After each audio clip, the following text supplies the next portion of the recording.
Hey guys, it's Elle. Welcome back to my channel. Today I'm going to be doing a video sharing some of my favorite standalone romances. I got this idea from Jess from Peace Love Books and I thought it was such a great video idea, so I'll link her video down below. But I feel like a lot of times people always, I hear feedback of people in the bookish community really want like standalones, like you might not want to read a whole series or you just want something quick that you can read. And yeah, and so I wanted to give some recommendations of my favorite standalones because it's really hard to find standalones because I feel like in romance, the romance genre, a lot of series are interconnected or maybe a series, but it's like companion novels. So here are just some purely standalone romances that I wanted to share with you. So the first one I want to talk about is Wreck My Plans by Jillian Meadows. This is a really fantastic Christmas romance. I know it's not like Christmas right now, but honestly, you could read this book not around Christmas time or winter time. I just feel like it's such a great romance. So the heroine, she has not been home in a couple of years for Christmas and wants to come home for the holiday, and the hero, he has actually been spending Christmas alone by himself because there was a moment between him and the heroine and he's best friends with her brother, and he was just kind of like, we can't be in a relationship, we can't do anything. So he kind of distanced himself from the family, even though they would spend every Christmas together. And he didn't think that she was gonna come for Christmas, and she is, and he was already gonna be there because she wasn't gonna be there. So they see each other for the first time in a while, and just like instant connection again, instant sparks fly. And they just have like such a strong connection, and it's so good. And he has been pining after her for 10 years, and she's been pining after him for 10 years. So there's so much angst and tension between these two, and it's so good. And they have to go on like little fun dates with the whole family, and they end up having to spend one night in a cabin together with the one bed trope. And I just really love this one. I love like the angst in this one, and like that they had to always be around each other and they still had feelings for each other, but they never admitted it to each other before. So they really had to come to terms with their feelings for each other, and it was so good. I really, really enjoyed this romance. Highly recommend. It's just so cute. The next book I want to recommend is Birthday Girl by Penelope Douglas. I know this one is super popular, but I just still love it to this day. Ever since reading it back in 2019, it's just such a solid standalone romance. It's so good.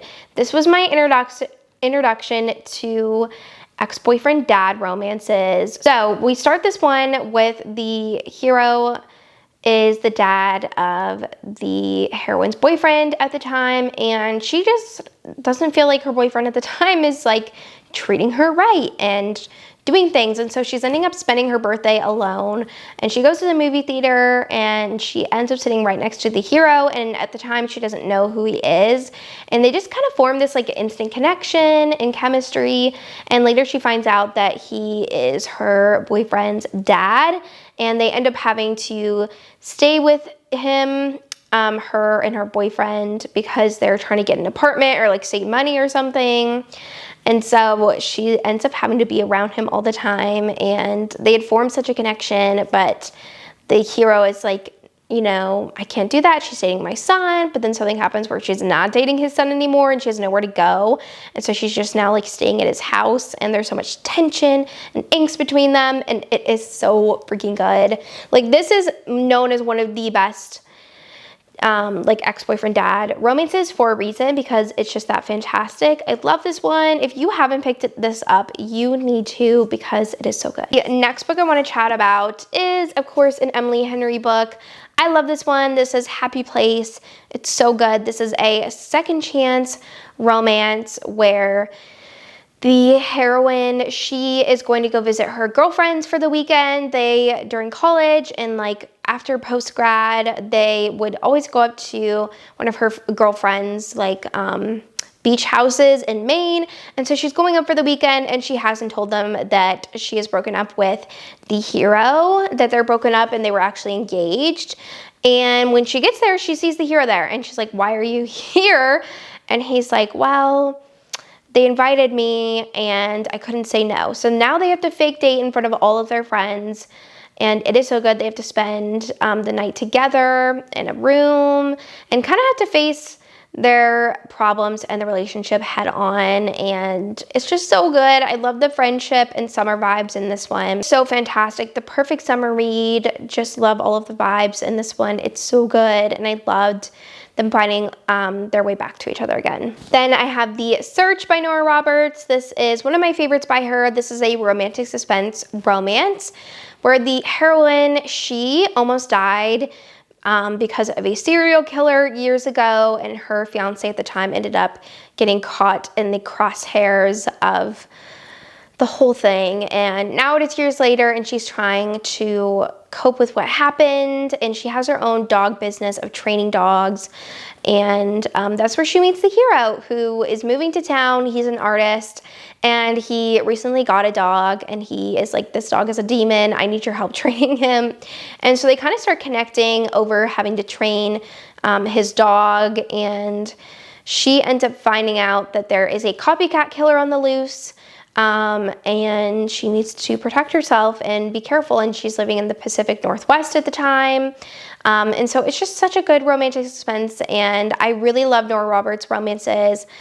They're just all so good, the ones that I've read, and I just love romantic suspense, and all of her books that are romantic suspense are standalones, and they're all just so good, and I recommend the audios, especially this one. It was fantastic. Then most of QB Tyler's romances are standalone, so I wanted to mention Keep Her Safe by QB Tyler. This is a really great bodyguard forbidden romance. So the hero's been working for the heroine since she was 18, but she was in a relationship at the time, and they had kind of an instant connection. She's an actress slash influencer in LA, and now she's broken up with her long-term boyfriend, and she's kind of making her feelings known to the hero, like, I'm attracted to you, we should get together. And he's like, no, like, I'm your bodyguard, I have to just protect you. And she's like, no, like, you don't have to do that.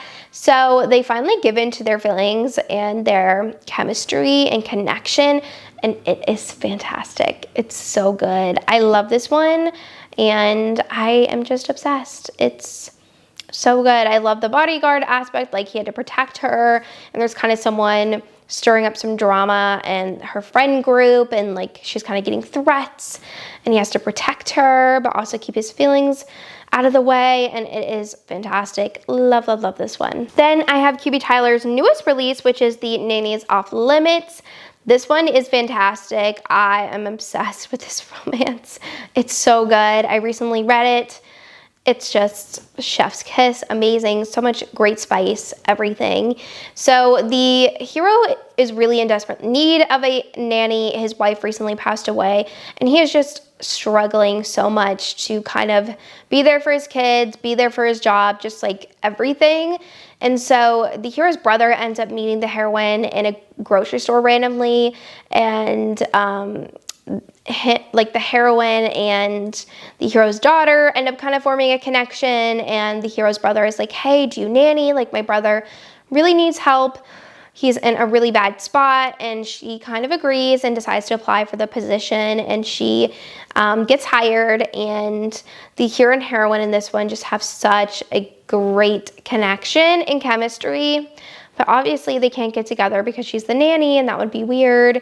And she just has such a great connection with his 3 kids. He has a teenager, a 10-year-old, and a 6-year-old, which is the little girl. And they're all so cute and adorable, and I love them. And just like the angst and tension in this one is fantastic. It's so good. Highly, highly recommend. Then I have Forget Me Not by Julie Soto. This one is a second chance, very angsty romance. So the hero and heroine were in a relationship years ago, but they ended up breaking up, and it was just devastating for both of them. And now it is years later, and the heroine is a wedding planner, and she is planning the wedding, her biggest wedding yet. And she really wants to get a lot of buzz around it. They're a celebrity couple, and she ends up finding out that they end up hiring the hero for their florist. And he owns like a flower company, and she is just like shocked because she's like, I can't be around him again. Like, our breakup was so bad and all of this stuff. And so they end up having to be around each other the whole time, trying to figure out flower stuff and wedding planning, and it's so good. It's so angsty and tension-filled, and like I just love second chance romances, and this one is just so good, and they really have to come to terms with how they broke up and that they still have feelings for each other, and this one is just so good. Highly recommend. Then I have The Game Changer by Lana Ferguson. This is a really fun fake dating romance. The heroine, she has her own cooking show, and the ratings are kind of going down, and she really needs to get ratings up, and her brother is a professional hockey player, and he kind of enlists like his hockey team, like I think they're in Chicago, or I don't remember where they are, but anyways, it doesn't matter, to go on the show, kind of stir up buzz around the show. And the heroine and her brother's like childhood best friend ends up going back on the team. He was at a different team, but his parents like own this team, so he is now on this team, and he and her just kind of have a connection, and the showrunners notice it, and they're like, hey, like you guys should have a segment of just you and her and the heroine, and pretend you're dating. And so they decide to start fake dating to kind of get buzz around her show and to kind of have him look good in the public eye, get buzz around the hockey team.